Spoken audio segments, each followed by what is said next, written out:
උදේම චුරුචුරු වැස්ස.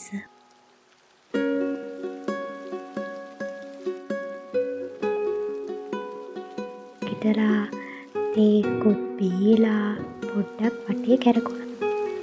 බලන්නකෝ වැස්සට තෙමුණාම මේ වැලියාත්ත ගෙඩියේ තියෙන ලස්සන. කියන්න බැරි වුණානේ මේ මගේ පළවෙනි බ්ලොග් එක හරිද? ඔයාලා බලලා හොඳ නරක කියන් යන්න. වැසි දවස් වලට රස්නේ පිටින් බත් එකක් කනවා කියන්නේ අමුතුම හැඟීමක්.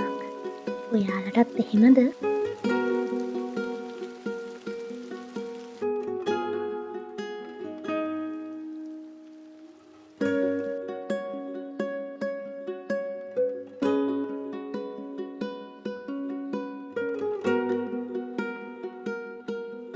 බලන්නකො මෙයාගේ තියෙන උරතලේ.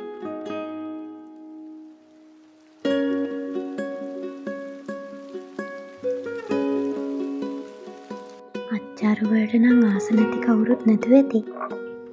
කන්න තමයි දැන් තියෙන්නේ. වැසි දවස් වලට කන්දෙන් එන වතුර තමයි මේ. ඇත්තටම හරිම පිරිසිදුයි. එහෙන් මෙහෙන් ඇවිදලා අපි අපේ අඹ ගහෙන් අඹ කැඩුවා. ඉතින් මේ තියෙන අපේ තාත්තා අඹ හොදනවා.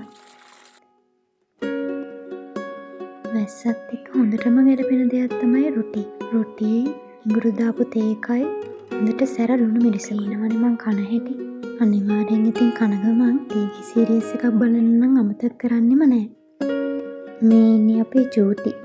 තව 4 දෙනෙක් ඉන්නවා. ඔයාලට හිමීට පස්සේ පෙන්නන්නම්කෝ. ඊට පස්සේ මං කරේ පොතක් කියවන එක. වැස්ස දවසට පොතක් කියවන එකත් වෙනම වයිබ් එකක් ඉතින්.